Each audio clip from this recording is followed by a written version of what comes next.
हरि ओम। शांताकारं भुजगशयनं पद्मनाभं सुरेशं विश्वाधारं गगनसदृशं मेघवर्णं शुभांगं लक्ष्मीकान्तं कमलनयनं योगिभिर्ध्यानगम्यं वन्दे विष्णुभवभयहरं सर्वलोकैकनाथं। बोलो विष्णु भगवान की जय। चतुर्मास महात्म 10वां अध्याय। महादेव जी कहते हैं, जब शरीर में ममता नहीं रहती तब चित्त अत्यंत निर्मल होता है, और जब श्रीहरि में भक्ति योग दृढ़ होता है तब कर्म से बंधन नहीं होता। जब कर्म करते हुए मनुष्य का मन सदा शांत रहे तब योगमयी सिद्धि प्राप्त होती है। भगवान विष्णु को कर्मों के स्वामी जानो, उनमें सब कर्मों का समर्पण करके मनुष्य संसार बंधन से छूट जाता है।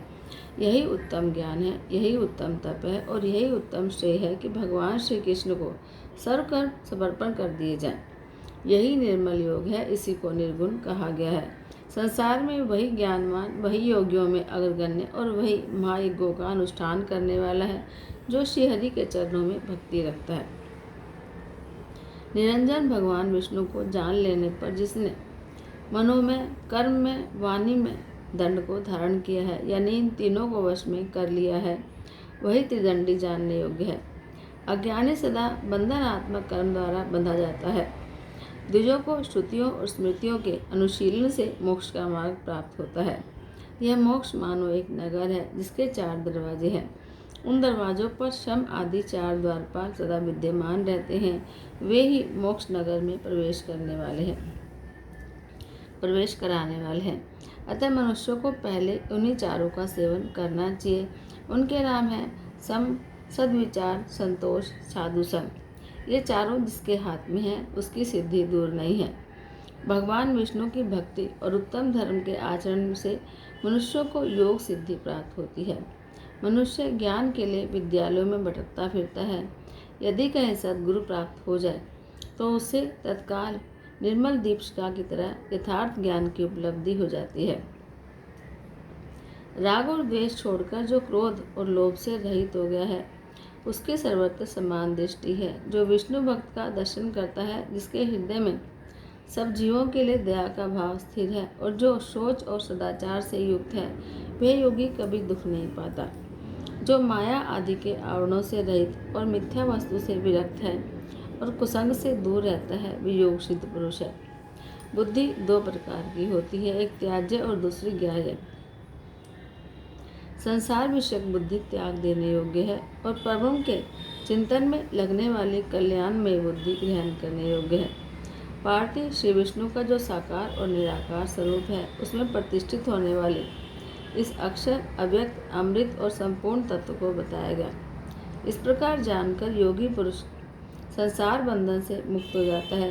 मनुष्य सद्गुरु के उपदेश से इस ज्ञान को पाता है। जब उसके ऊपर गुरु प्रसन्नचित होते हैं तब मानो संपूर्ण विश्व प्रसन्न हो जाता है। जिसने गुरु को संतुष्ट किया उसने समस्त देवताओं और पितरों को संतुष्ट कर लिया। गुरु का उपदेश, भगवत प्रतिमा का पूजन, उत्तम विचार, शम में मन का तत्पर होना, ज्ञानपूर्वक कर्म का अनुष्ठान करना, यह सब मोक्ष सिद्धि का लक्षण है। 12 अक्षर मंत्र सब पापों का नाश करने वाला है। यह दुष्टों का दमन करने वाला, परम की प्राप्ति कराने वाला है। देवी 12 अक्षर रूपधारी निर्मल परब्रह्म के स्वरूप को मैंने तुमसे प्रकाशित किया है।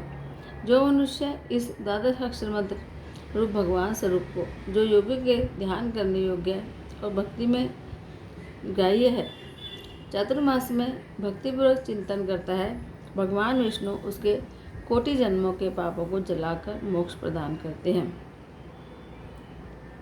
ब्रह्मा जी कहते हैं, एक समय महाबली तारकासुर के भय से भागे हुए देवताओं ने महादेव जी की स्तुति की और उसकी आज्ञा से कुमार कार्तिकेय को अपना सेनापति बनाया। फिर स्कंद के तेज से प्रबल होकर सब देवता तारकासुर से युद्ध करने लगे। उस समय देवताओं ने दानवों की सेना को मार गिराया। भगवान विष्णु के चक्र से छिन्न-भिन्न होकर सहस्त्रों दैत्य पृथ्वी पर गिर पड़े। युद्ध में दानव सेना को नष्ट होती देख तारकासुर देवताओं का सामना करने लगा। देवेश्वर स्कंद ने बाणों की बौछार से उसकी सेना को शीघ्र ही तीतर बीतर कर डाला।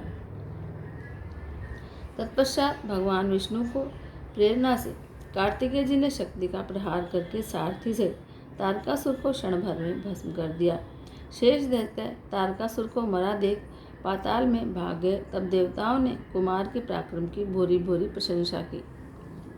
विजय प्राप्त करके शिव आदि सब देवताओं ने स्वामी कार्तिकेय को देवताओं के सेनापति पद पर अभिषेक किया। इस प्रकार तारकासुर को मारकर 7वें दिन बालक कार्तिकेय ने मंदराचल पर जा अपने माता पिता को प्रसन्न किया। परमानंद में निमग्न हो स्कंद ने सब वृत्तांत स्वयं ही माता पिता से कहा। उस समय भगवान शंकर ने पुत्र का विवाह कर देने का विचार किया और कार्तिकेय से, बस तुम्हारे विवाह का समय है, तुम पत्नी प्राप्त करके उसके साथ धर्माचरण करो, ऐसा कहा। पिता की बात सुनकर स्वामी कार्तिकेय ने कहा, भगवान, संसार के दृश्य और अदृश्य पदार्थों में से मैं किसका ग्रहण करूं और किसका त्याग करूं? जगत में जितनी स्त्रियां हैं वे सब मेरे लिए माता पार्वती के समान हैं, और जितने भी पुरुष हैं उन सबको मैं आपके रूप में देखता हूँ। आप मेरे गुरु हैं, अतः मुझे नरक में डूबने से बचाइए। मैंने आपके प्रसाद से ये विवेक प्राप्त कर लिया है, भयंकर संसार सागर में मैं फिर न गिर जाऊं, इसकी चेष्टा रखें। जैसे दीपक हाथ में लेकर किसी वस्तु को खोजने वाला पुरुष उस वस्तु को देख लेने पर उसके लिए स्वीकार किए जाने वाले अन्य सब साधनों को त्याग देता है, उसी प्रकार योगी ज्ञान प्राप्त कर लेने पर संसार को त्याग देता है। सर्वज्ञ परमेश्वर सर्वव्यापी ब्रह्म को जानकर जिसके सब कर्म निवृत्त हो जाते हैं उसको विद्वान पुरुष योगी कहते हैं। महेश्वर, मानवों के लिए ज्ञान उत्पन्न अत्यंत दुर्लभ है। ज्ञानीजन प्राप्त किए हुए ज्ञान को किसी प्रकार भी खोना नहीं चाहते। यह ज्ञान आपके प्रभाव से ही प्राप्त होने योग्य है। मैं संसार बंधन से छूटने की इच्छा रखता हूँ, अतः मुझसे इस प्रकार विवाह आदि करने की बात नहीं करनी चाहिए। जब देवी पार्वती ने विवाह के लिए बार बार आग्रह किया तब कार्तिकेय जी माता पिता को प्रणाम करके क्रौंच पर्वत पर चले गए। वहाँ परम पवित्र आश्रम में बैठकर बड़ी भारी तपस्या कर गए।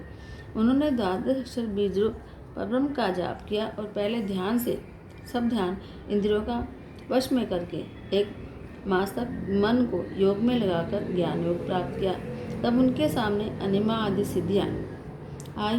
तब वे उनसे क्रोधपूर्वक बोले, और यदि अरे दुष्टता से तुम अगर मेरे पास से नहीं चली गई तो मेरे शांत पुरुष का कभी पराभव न कर सकोगी। यदि तुम अपने दुष्टता पर आई और नहीं गई तो अच्छा नहीं होगा। यह चतुर्मास का महात्मा सब पापों का नाश करने वाला है। जो भगवान शिव और विष्णु को अपने हृदय में स्थापित करके अभेद बुद्धि से उनके अद्वितीय स्वरूप का चिंतन करता है उसके लिए शत्रु भी अत्यंत प्रिय हो जाते हैं। बोलो विष्णु भगवान की जय। श्रीमन्नारायण नारायण हरि हरि, भजमन नारायण नारायण हरि हरि। तेरी लीला सबसे न्यारी न्यारी हरि हरि, तेरी लीला सबसे न्यारी न्यारी हरि हरि हरि। ओम नमो नारायण, ओम नमो नारायण, हरि ओम नमो नारायण, हरि ओम नमो नारायण। श्रीमन्नारायण नारायण हरि हरि, श्रीमन्नारायण नारायण हरि हरि। बद्री नारायण नारायण हरि हरि, राम नारायण नारायण हरि हरि। तेरी लीला जग से न्यारी न्यारी हरि हरि, तेरी लीला जग से न्यारी न्यारी हरि हरि। हरि ओम नमो नारायण, ओम नमो नारायण, हरि ओम नमो नारायण, हरि ओम नमो नारायण। श्रीमन्नारायण नारायण हरि हरि, श्रीमन्नारायण नारायण हरि हरि। भजमन नारायण नारायण हरि हरि, भजमन नारायण नारायण हरि हरि, लक्ष्मी नारायण नारायण हरि हरि, लक्ष्मी नारायण नारायण हरि हरि, सत्यनारायण नारायण हरि हरि, श्री नारायण नारायण हरि हरि, श्रीमन्नारायण नारायण हरि हरि। बोलो विष्णु भगवान की जय। जय जय श्री राधे, जय जय श्री राधे, जय जय श्री राधे।